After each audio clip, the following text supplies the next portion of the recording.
Behind every technology, there is a concept. Behind every concept, there is an understanding. Welcome back to Tanmay Tech Academy. ఈరోజు మనం topic 2 that is constructor versus destructor గురించి తెలుసుకుందాం. First of all constructor అంటే ఏంటి, డీస్ట్రక్టర్ అంటే ఏంటి, దాని మధ్య డిఫరెన్సెస్ ఏంటి, యూజెస్ ఏంటి, ఎప్పుడు ఆటోమేటిక్గా కాల్ అవుతాయి అనేవి ఈ వీడియో ఎండ్ లోపల చూద్దాం. సో వీడియో ఎక్కడే కన్నా స్కిప్ చేయకుండా ఫుల్ వీడియో చూడండి. Okay, let's start. First of all constructor అంటే function is called automatically when its object is created. అంటే కన్స్ట్రక్టర్ అంటే ఏంటంటే ఒక ఆబ్జెక్ట్ క్రియేట్ అయిన వెంటనే ఫంక్షన్ అనేది కాల్ అవుతుంది అనమాట ఆటోమేటిక్గా. దాన్నే కన్స్ట్రక్టర్ అంటాము. దీని పర్పస్ ఏంటి అంటే initialise data members, allocate memory, ఇంకా సెట్ ఇనిషియల్ వాల్యూస్. క్లాస్ పేరే కన్స్ట్రక్టర్ పేరు. ఓకే, రిటర్న్ టైప్ ఉండదు దీనికి, ఇంకా ఆటోమేటిక్గా కాల్ అవుతుంది. ఆబ్జెక్ట్ అనేది క్రియేట్ చేసినప్పుడు ఇది ఆటోమేటిక్గా ఎగ్జిక్యూట్ అవుతుంది అనమాట.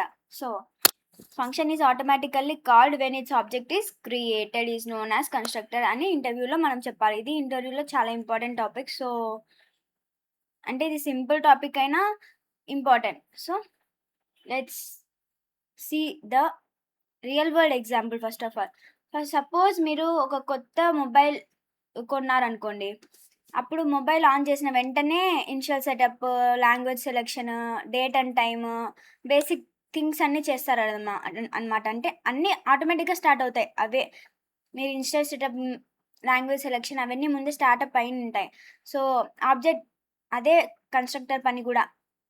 ఆబ్జెక్ట్ క్రియేట్ అయిన వెంటనే ఇనిషియలైజేషన్ అనేది చేస్తుందనమాట ఆటోమేటిక్గా అది కూడా. ఓకే, దాన్నే కన్స్ట్రక్టర్ అని అంటాం.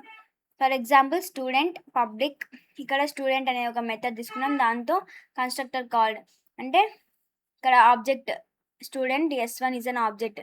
ఎప్పుడైతే S1 అనేది క్రియేట్ అయిందో ఆబ్జెక్ట్, అప్పుడు ఆటోమేటిక్గా ఫంక్షన్ అనేది కాల్ అవుతుంది, స్టూడెంట్ అనే ఫంక్షన్ ఇది. Okay, this is known as constructor. ఇప్పుడు డీస్ట్రక్టర్ అంటే ఆపోజిట్ టు కన్స్ట్రక్టర్ అనమాట. అంటే function is called automatically when its object is destroyed అనమాట.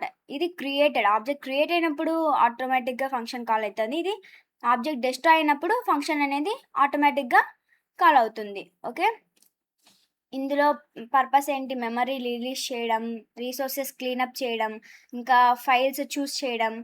For example okay, real time example తీసుకుంటే మీరు ఒక క్లాస్ రూమ్లో క్లాస్ కంప్లీట్ చేశారనమాట. ఓకే, అప్పుడు ఆ క్లాస్ అయిపోయిన తర్వాత లైట్స్ ఆఫ్ చేయడం, ఫ్యాన్స్ ఆఫ్ చేయడం, డోర్స్ క్లోజ్ చేయడం, ఇవన్నీ క్లీనప్ చేస్తారు కదా. సో అదే డిస్ట్రక్టర్ పని.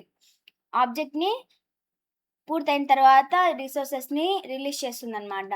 ఓకే, ఆబ్జెక్ట్ ఈ నెగోషియేషనే డిస్ట్రక్టర్ యొక్క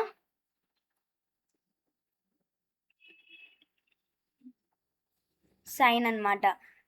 ఇది డిస్ట్రక్టర్ అంటే ఆబ్జెక్ట్ అనేది డెస్ట్రాయ్ అయినాక కాల్ చేసే ఫంక్షన్నే డిస్ట్రక్టర్ అంటాము. Object is called automatically when its object, function is automatically called when its object is destroyed. Okay, and ఈ ఎప్పుడు యూజ్ చేస్తామంటే ఇప్పుడు ప్రోగ్రామ్ రాసింటాం, అది ఎండ్ అయిపోయిన తర్వాత మనకి ఇంకా అది అవసరంలా. సో మనం ఆబ్జెక్ట్ని డెస్ట్రాయ్ చేయొచ్చు. సో అప్పుడు డెస్ట్రాయ్ అవుతుంది కదా, అప్పుడు డిస్ట్రక్టర్ ఆటోమేటిక్గా కాల్ అవుతుంది అనమాట బై యూజింగ్ డిస్ట్రక్టర్. ఓకే, ఇప్పుడు ఒక ఫ్లో అని చెప్తాను. ఫస్ట్ ఆబ్జెక్ట్ అనేది క్రియేట్ అవుతుంది, తర్వాత ఆబ్జెక్ట్ అనేది క్రియేట్ అయినప్పుడు మనకి ఫంక్షన్ అనేది ఆటోమేటిక్గా కాల్ అవుతుంది. అప్పుడే కన్స్ట్రక్టర్ అనేది యూజ్ చేస్తాం. తర్వాత అప్పుడు ఆబ్జెక్ట్ అనేది ఎగ్జిస్ట్ అయినట్టు. ఇప్పుడు డిస్ట్రక్టర్ కాల్ చేస్తే ఆటోమేటిక్గా ఫంక్షన్ అనేది కాల్ అవుతుంది వెన్ ఆబ్జెక్ట్ ఈస్ డెస్ట్రాయిడ్. తర్వాత ఇప్పుడు ఆబ్జెక్ట్ అనేది డెస్ట్రాయ్ అవుతుంది అనమాట. This is the sum work flow of constructor and destructor. Okay, easy short cut చూస్తే కన్స్ట్రక్టర్ అంటే సెటప్ అనమాట, డిస్ట్రక్టర్ అంటే క్లీనప్. ఓకే,